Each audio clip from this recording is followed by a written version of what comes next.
이사야서 7장 23절에서 25절 말씀 봉독합니다. 이사야서 7장 23절에서 25절 말씀입니다. 같이 봉독하겠습니다. 그날에는 천그루에 은 1000개의 가치가 있는 포도나무가 있던 곳마다 찔레와 가시가 날 것이라. 온 땅에 찔레와 가시가 있으므로 화살과 활을 가지고 그리로 갈 것이요 보습으로 갈던 모든 산에도 찔레와 가시 때문에 두려워서 그리로 가지 못할 것이요 그 땅은 소를 풀어 놓으며 양이 밟는 곳이 되리라. 아멘. 아멘. 오늘 말씀도 계속해서 아수르를 통한 남유다의 징계의 내용입니다. 오늘은 토지의 황폐화에 대해서 말씀하고 있습니다. 포도밭에 찔레와 가시가 난다라고 했습니다. 23절 말씀입니다. 계속해서 그날에는 이런 단어가 반복됩니다. 아수르에 의한 심판의 날인 것입니다. 그날에 천그루에 은 1000개의 가치가 있는 극상품의 포도밭이 가꾸는 자가 없는 땅이 되고 말 것입니다. 값비싼 포도밭을 가꾸어 포도를 생산하게 할 수 있는 사람이 없기 때문이죠. 그 결과 포도밭에는 찔레와 가시나무가 무성하게 될 것입니다. 덕분에 땅이 쉼을 얻게 되는 것입니다. 이와 같은 토지의 황폐화는 유다 백성들이 하나님의 명령인 안식일과 안식년과 희년을 지키지 않고 토지와 일꾼들을 단 하루도 쉬지 않게 계속해서 경작한 결과입니다. 그래서 역대하 36장 21절에서는 그래서 비로소 땅이 쉬게 되었다 이런 말을 기록하고 있습니다. 그러니까 가나안에 들어가면 안식일 지키고 안식년 7년에 한 번씩 땅도 쉬게 하고 사람들도 쉬고 그리고 7년씩 7번인 49년이 지난 50년째는 모든 땅이 또 쉬라고 그랬습니다. 쉬고 휴경을 하고 사람도 쉬고 그리고 땅도 다 하나님께서 처음에 분배하신 그 땅으로 다 돌려보내고 그렇게 하라고 하나님 명령하셨는데 한 번도 지키지를 않았습니다. 안식일이야 지켰죠. 그런데 안식일로 가다 보니까 안식일도 안 지키고 그냥 유야무야 없어지게 되고 특정한 사람들만 안식일을 지키고 왕이나 위정자들 그리고 통치자들이 하나님의 법인 안식년도 지키지도 않고 희년도 지키지도 않고 그렇게 하니까 하나님께서 그것을 철저히 계산하셔가지고 철저히 계산해가지고 70년을 땅을 쉬게 하신 거죠. 그 말씀인 것이요. 그래서 땅이 쉬니까 땅이 쉬게 되니까 70년 동안 그 땅을 내버려두면 어떻게 됩니까? 잡풀이 나고 잡초가 나고 나무들이 부성해지고 찔레 원근기가 나는 거죠. 그래서 인간의 완악함으로 인해서 쉼을 얻지 못한 토지에 70년의 쉼을 하나님께서 그렇게 만들어 주신 것입니다. 여호와께서 심판을 통해서 하나님의 말씀대로 이루어지도록 만들어 가시는 거죠. 하나님 뜻대로 안 하면은 하나님께서 징계를 내리셔라도 하나님의 계획대로 진행하시는 그것을 볼 수가 있습니다.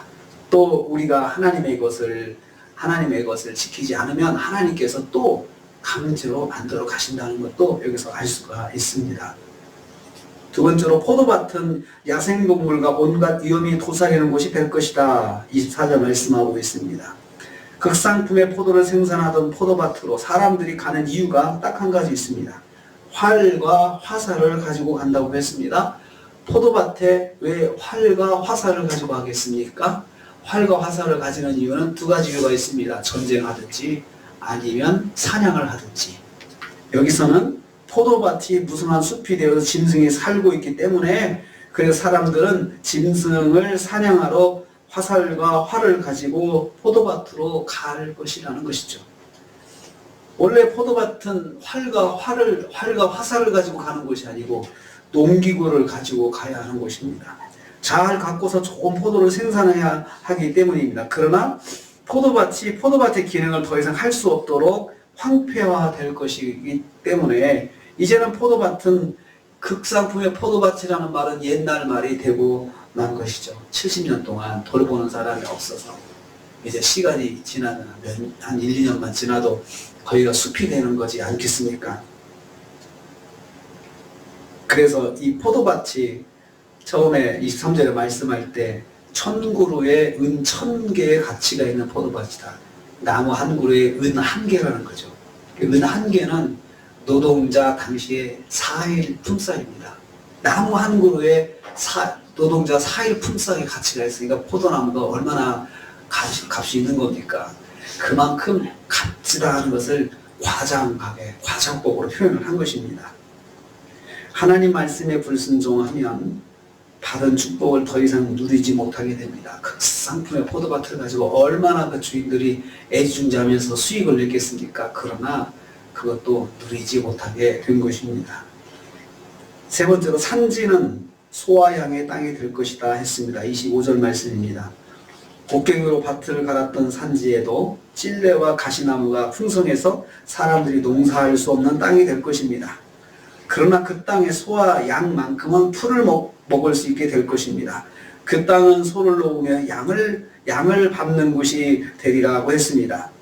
사람은 살지 못하지만 소와 양이 거한다는 말씀입니다. 남아있는 사람들이 한 마리의 소와 2마리의 양을 기를 수 있게 하신다고 그랬습니다. 그러니까 아주 때로 기르지 못하고 이제 겨우 몇 마리 남은 것을 기르는데 그 몇 마리들이 아주 그냥 삶들을 누리면서 풀을 뜯게 하신다는 것입니다. 하나님께서 진노 가운데서도 은총을 완전히 거두지는 않으실 것이라는 말씀입니다.